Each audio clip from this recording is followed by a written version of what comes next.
The Color Purple. Hell yes! Patty and Emily, thoughts and comedy from Broadway superfans. From Broadway superfans. I'm so happy. I love The Color Purple so much. So much. Yeah. It's such a fucking incredible show. Like, it's a perfect show. I mean, it's like one of the perfect shows. It's one of those shows that I think there's like, you can't fuck it up. Yeah. The written material is so fucking good. Mm-hmm. Like, just on the page, it's so good. Yeah. You just throw it at a wall and it's perfect. Just the cast? I mean, what the fuck? which, you know, we saw the tour. I also saw the original Broadway cast, and I've listened to that so many times. Right. And Yeah. this is now, as I talked about in the Spring Awakening review, the second show that's been revived That you that saw the I've original. seen the original of on Broadway. And this show feels, like you said, the show itself is just so good that it's not like I was missing LaShawne's. I still have LaShawne's, but also now I have Cynthia Erivo, and Yeah. We're just showered with blessings of fucking awesome theater. like I wasn't comparing it. No, of course not. Yeah, absolutely not. It's not a comparison. Why bother comparing? Because Right. that's not what it's about. It's a different experience. And I did not get to see the original production, but I saw the tour, Right. and I fucking loved the tour. I mean, I loved that production. Yeah, I so love. far away. We were so far It away. didn't We were matter. so good because that show is just so incredible. Yeah. Yeah. It's the best show. The Color Yeah. Purple. Seeley. I do wish my only criticism Mhm. of the written material is that I wish in the written material the lesbianism was bigger. But I I was thinking about it and I understand that, like, because the book covers such a large expanse of her life, Mhm. the musical does, like, hit in at plot Yeah. points. And in the book, the majority of her relationship with Suge, when it's very clear where it's like they're just living together Yeah. as a couple, like, there's not action. There's not anything really happens. Right. It's just about their day-to-day lives and their relationship. But I wish in the written material it was more clear, like, just... I think it is clear, but I also think it gives you the opportunity to ignore it. I think part of the problem is that people wouldn't put that word on her because that word didn't exist. Yeah. But that doesn't mean she's not a lesbian. I think the thing that is most frustrating to me I guess it is existed, that but it wasn't, whatever. I think people interpret her life where they're like, oh, maybe she's bisexual or something, but they don't seem to interpret the information that every time she had sex with a man, it was rape. Yes. She never had sex with a man. She was raped by men. Yeah. For the majority of her life, and then when she took ownership over her own sexuality, she only had sex with women. Yes. That's a lesbian. Yes. And later in life, there were more loving, supportive men that could have potentially, had she actually had feelings for men, she could have opened herself up to them. Absolutely. But that's not what she was interested in. Right. And if, there is a pretty clear bisexual character in Suge, so that's there. Yeah. And everybody is accepting of that. Yeah.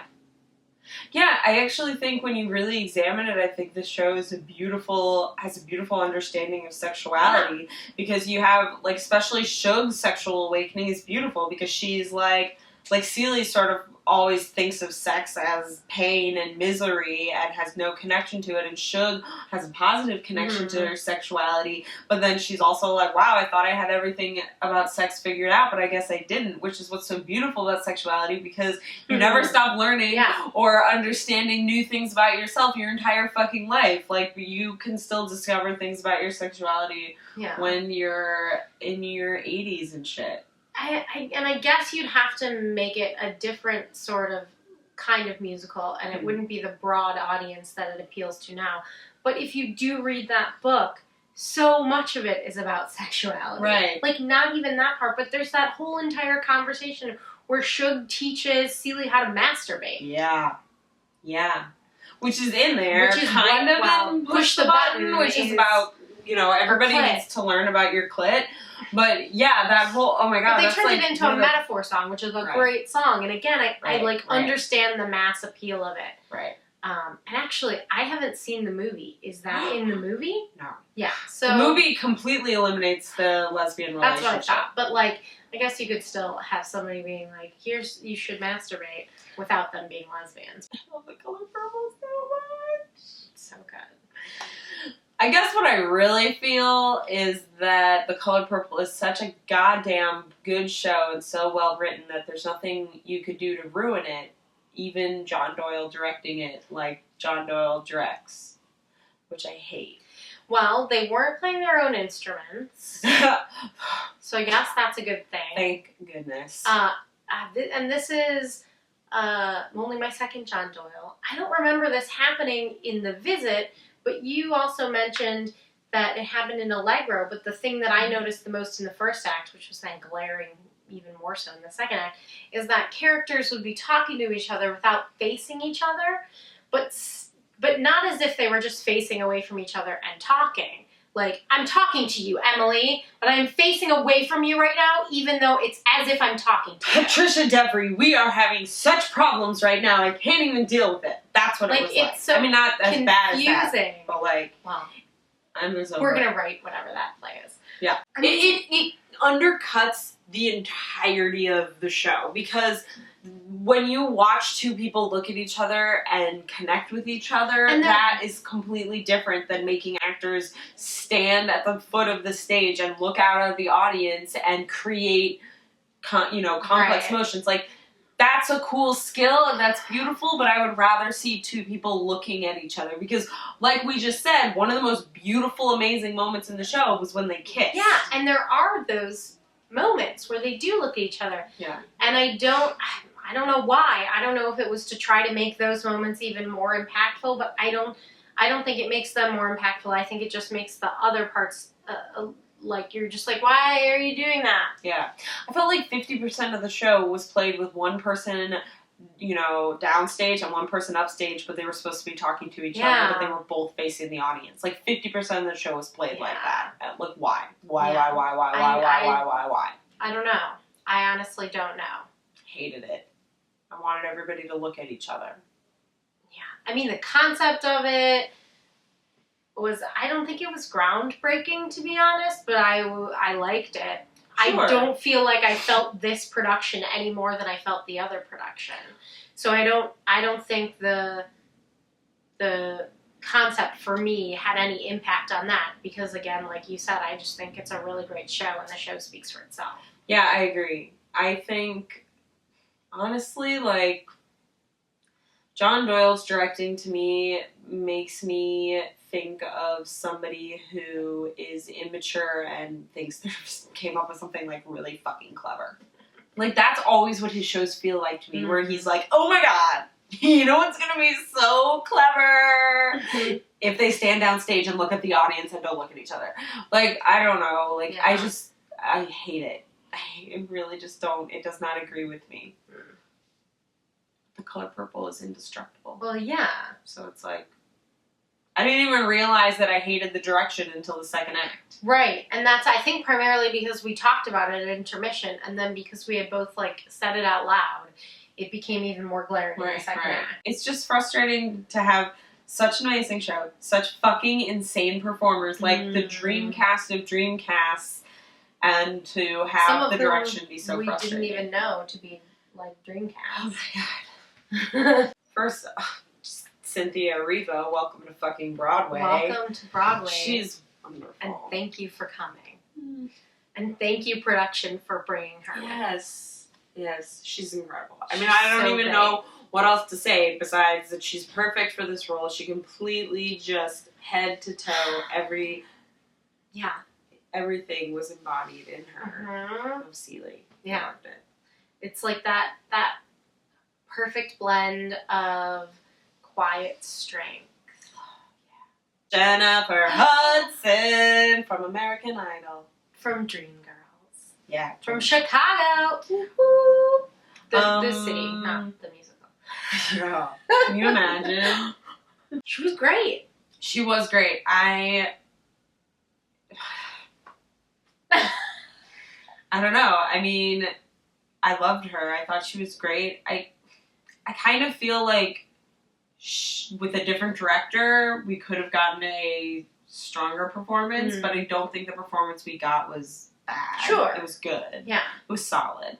But because of the direction choices, sometimes I felt like there was a disconnect between her and the other characters. Maybe it's because they weren't looking at each other. Maybe it's because they were literally not connecting.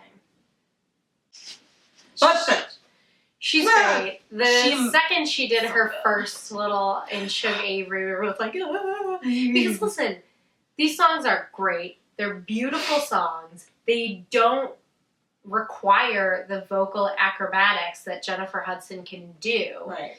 And I love the fact that there are moments where she can show off a little bit, but there's so much restraint. So much. And Too Beautiful for Words, you know, she could kill that song just for fun. Right. And it's not that I wouldn't enjoy it. Just wail, wail.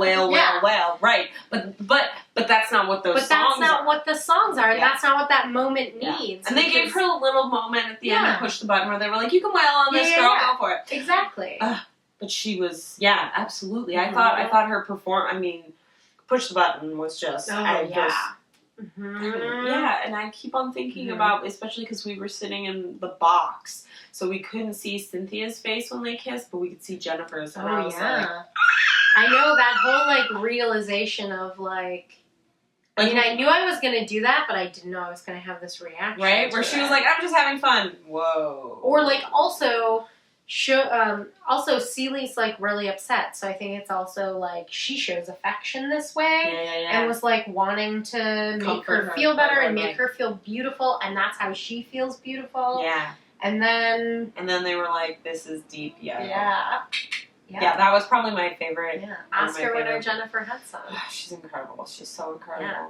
Danielle fucking Brooks. Danielle Brooks was talk about the most perfect fucking casting. I just love it when a show comes along that's been around and you put someone in it and you're like, it's like it was written for them. Yes. It was like you wrote. It's so Alice Walker knew about Danielle Brooks and was like, before Danielle Brooks probably was born. Yes, and wrote it because one day it'll be turned into a musical and she's gonna play Sophia. She's so fucking perfect in it.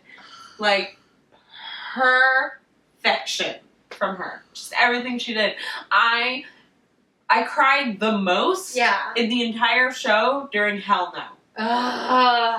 I love that song. I love the character of Sophia so much. It's such an amazing, women's rally. And here, I love listening to it on the cast recording because it's so fun and it's so great. And it's, sisterhood and stuff. Yeah. And listening to it with an audience completely slays me because I always am this is so empowering and so awesome, and there are women sitting in this audience who are currently in abusive relationships. Maybe they're even seeing the show with the partner that is abusing them. We don't know, but statistically probably there are women sitting in that audience who are hearing that song, and it is so empowering.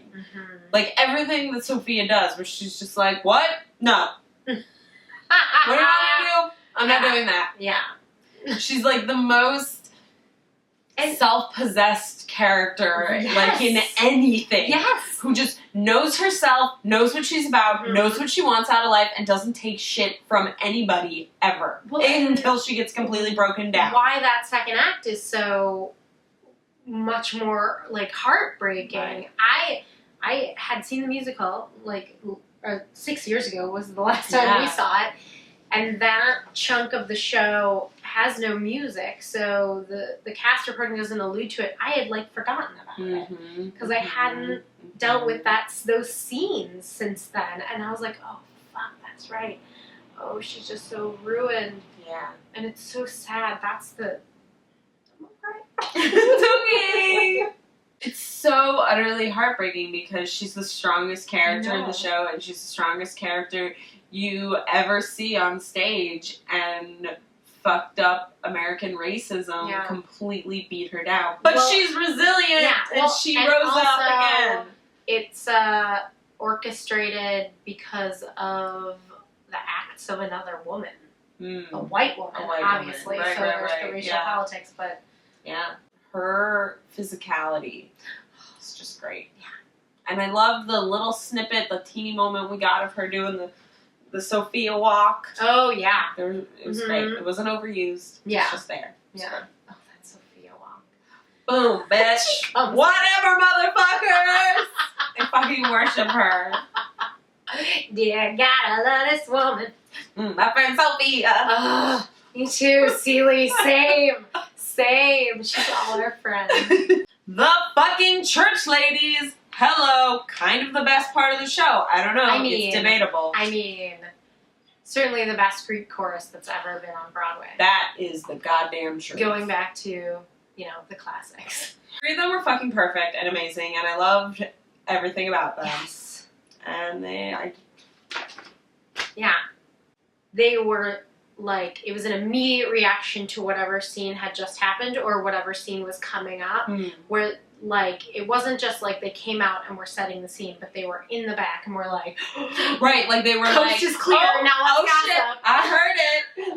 Yeah. They, bundled up their laundry and were like, girl, did you hear? Avery. Oh my god. They were fucking incredible. Yes. And just... And Rima Webb sang all the parts we wanted Rima Webb to sing. Those voices. How does her voice exist? By the grace of God, if I ever see it. I mean...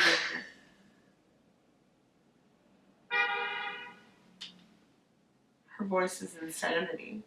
It's one of the most beautiful things that has ever graced my ears. Ever. Thank you, the color purple. I fucking love the color purple. From Broadway super fans. Oh, my people, people, people!